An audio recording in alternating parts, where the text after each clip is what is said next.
Oui, voilà, donc j'expliquais que les deux intervenants nous font l'amabilité d'être présents là, mais dans un agenda très contraint. Donc du coup, qu'on puisse poser des questions, mais vous devrez nous quitter assez rapidement ensuite. Voilà. Peut-être des premières questions. J'ai déjà une ou deux questions SMS, mais il y a peut-être des questions. Bonjour Laurence Jobard, je suis cadre de santé. D'abord, je voulais vous féliciter pour cette présentation parce que c'est génial. Enfin, voilà, c'est le rêve qui prend forme. Moi, j'ai travaillé en chirurgie, donc pour le coup, quand vous présentez ça, c'est effectivement une forme de rêve qui prend forme.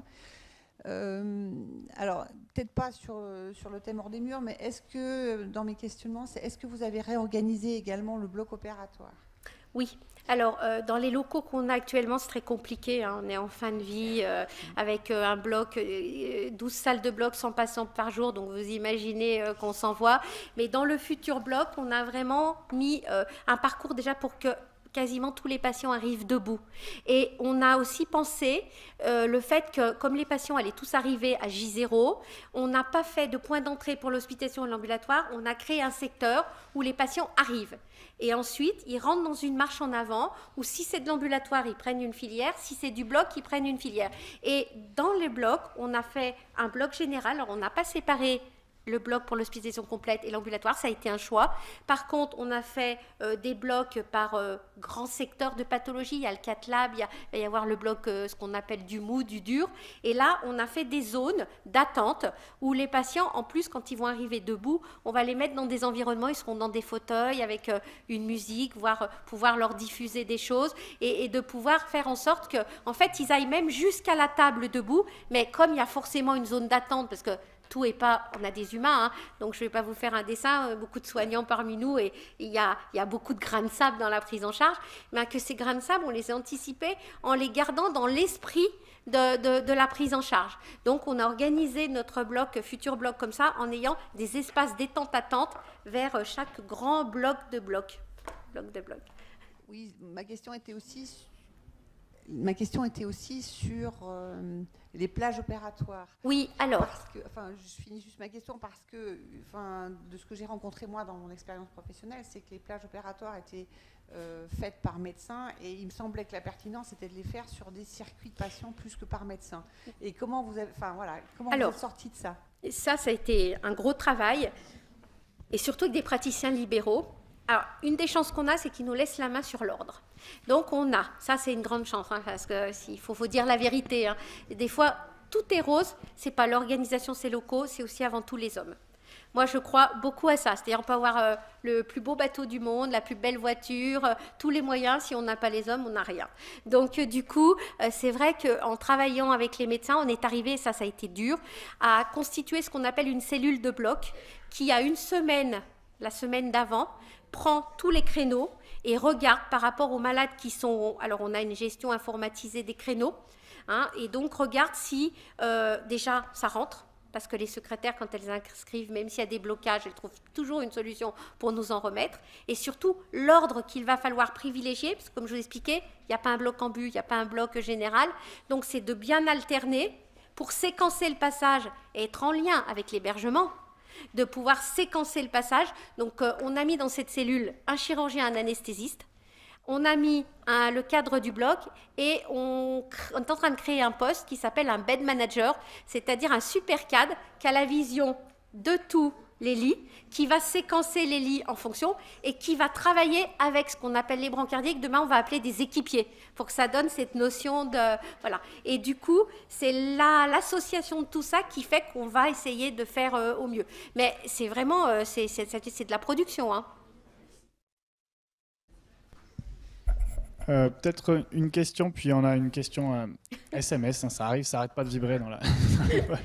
Une question, on voit que sur les deux exemples, le fait de repenser les organisations a obligé aussi à repenser le contenu des métiers. On a encore un exemple là. On avait aussi sur les pharmacies, entre le front office et le back office.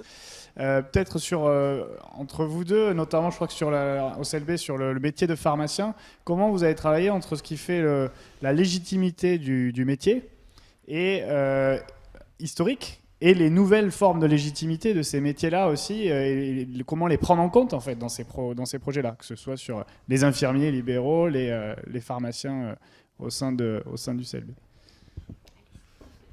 Alors, nous, je vous ai parlé du projet de pharmacie clinique. En fait, c'est un projet. La pharmacie clinique devient une nouvelle entité des pharmaciens hospitaliers. Il y a de nombreux hôpitaux en France qui introduisent ça, notamment dans les services d'urgence, parce que ça a démontré que ça permettait de réduire la DMS. Parce qu'il y avait moins de complications avec les interactions médicamenteuses. L'introduction... comment on a introduit ça? C'est quand on a montré aux médecins, je peux dire, je suis médecin, que ça permettait d'améliorer la prise en charge des patients. Et en fait, on fait de la conciliation médicamenteuse pour tous les personnes âgées de plus de 70 ans qui rentrent au centre Lambert.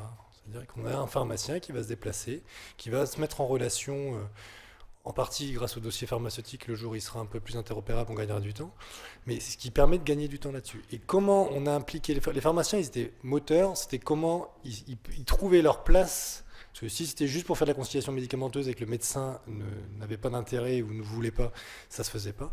Et c'est juste parce qu'on a fait des premières évaluations et on a montré, vous voyez, grâce à ça, on fait mieux, on est beaucoup plus sécure. Nous, c'est l'évaluation des pratiques qui a permis de trouver la place. Nous, pour les infirmières, on les a vraiment... c'est en travaillant avec elles qu'on a pu... c'est-à-dire que, pas leur imposer leur façon de travailler, mais qu'elles arrivent en fait à la fin à proposer les prises en charge. Vraiment, c'est là-dessus qu'on a vu le changement. Mais bon, comme je disais, hein, pour les soignants, c'est assez violent le changement, hein, parce que c'est vraiment... il y a un moment, elles étaient un petit peu perdues sur leur métier.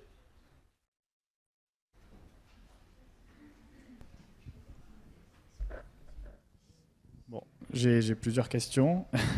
Une première sur...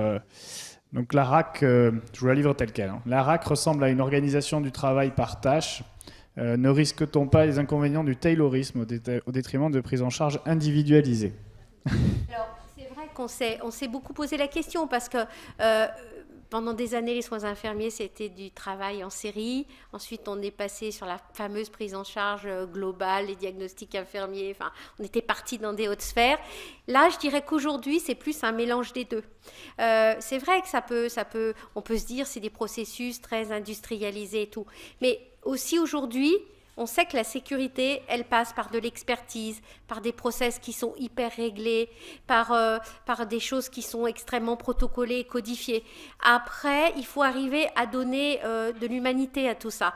Et c'est vraiment, c'est ce qu'il faut qu'on transmette à nos soignants. C'est-à-dire aujourd'hui, disent, vous n'arrivez pas à arrêter pendant des années de nous demander, on veut parler à nos patients, on veut communiquer, on veut éduquer. Aujourd'hui, vous avez la possibilité de le faire. Alors, dites-nous pas que vous ne pouvez pas le faire. Donc, du coup, voilà, ça veut dire qu'il y a eu beaucoup de formation aussi. Et ça, on n'est pas encore très bon. Aujourd'hui, on travaille ce qu'on appelle la communication positive. C'est les bons mots, bons moments. C'est-à-dire faire attention parce qu'il ne faut pas que dans ces processus qui sont très industrialisés, ça s'enchaîne trop vite, qu'on stresse les patients parce que le soignant lui-même est stressé. Donc, c'est tout un travail à faire. Et ça, c'est relativement long. Mais je comprends la remarque. Là.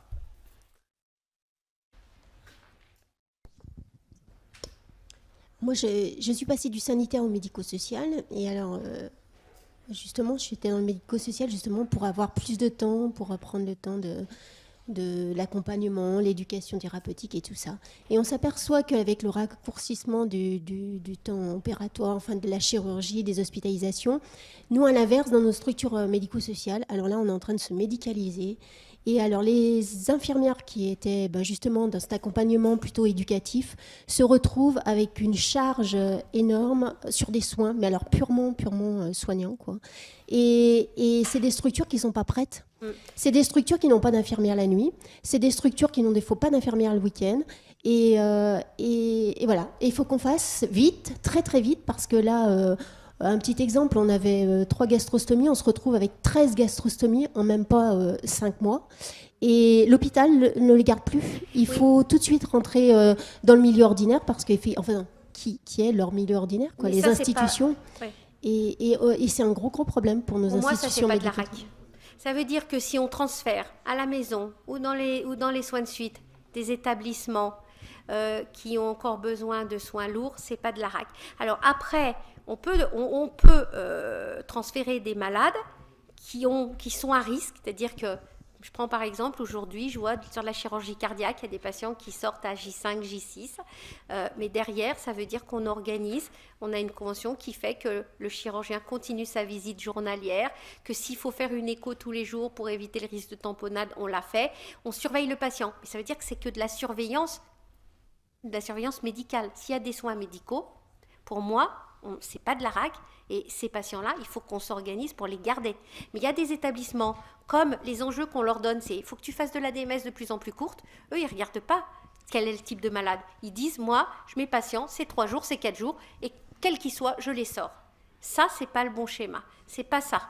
Parce que ça veut dire aussi ceux qui font ça parfois, ceux qui vous transfèrent des patients où il y a la gastrostomie, où il y a la voix, où il y a... ça veut dire qu'ils n'ont pas fait de la RAC avant, puisque je vous ai expliqué que le patient qui fait de la RAC, c'est de la démédicalisation. Donc, du coup, voilà, attention. Parce qu'aujourd'hui, comme on demande à tout le monde de faire tourner, puis qu'il y a des impacts économiques, et puis qu'il faut que certains établissements atteignent des objectifs de récupération rapide, puisqu'on dit aujourd'hui 80%, il faudrait qu'on ait 80% de patients en ambulatoire, que nos DMS, elles soient au plus près de la borne basse, si possible. Pour atteindre ces objectifs, du coup, parfois, c'est un petit peu du n'importe quoi. Mais c'est tout l'intérêt aussi, c'est pour ça que je dis, nous, on a 10 ans de recul, parce qu'au début, on faisait ça. Au début, on faisait des choses comme ça. Et on s'est rendu compte qu'on mettait des patients qui étaient pas les bons patients. Alors après, je ne vous dis pas que ça n'arrive pas, mais du coup, voilà, il faut être vigilant aussi.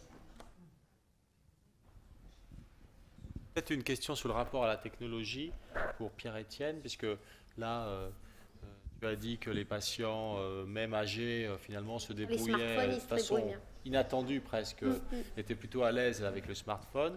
Est-ce que c'est le cas aussi pour les patients qui font état de leur traitement? J'avais le même a priori. Alors, nous, on a à peu près 3000 patients qui ont un portail MyCLB. Et sur les 400 premiers, parce que c'est un projet qui a été lancé officiellement en mai 2016, donc on est à 18 mois, donc 3000 patients 18 mois, on était plutôt satisfaits. Les 400 premiers, on avait envoyé un questionnaire de satisfaction et on leur demandait leur âge. Et on a été étonné de voir qu'un tiers des utilisateurs de MyCLB avaient plus de 65 ans. Et on pensait que c'était beaucoup de la femme jeune, 40 à 60 ans, qui avait un petit cancer du sein, et en fait pas du tout. Donc, au-delà de 80 ans, on n'en avait pas non plus, donc il faut pas voler. Mais il y a toute une génération de 60 à 75 ans, on se disait peut-être pas, mais finalement, ils y sont allés. Ça fonctionne très bien. Ça fonctionne très bien. Oui, puis il y en a qui nous disent, mais ça nous occupe en plus. Donc du coup, voilà, c'est une petite occupation de la journée. Mais c'est vrai que ça a été surprenant. Et pareil, pour pas alourdir, je n'ai pas voulu présenter toutes les statistiques. Parce que l'outil permet la possibilité, c'est que l'outil, c'est qu'il a plein de requêtes possibles, combien d'alertes, les taux de retour, l'âge des patients. Et on est assez surpris des résultats.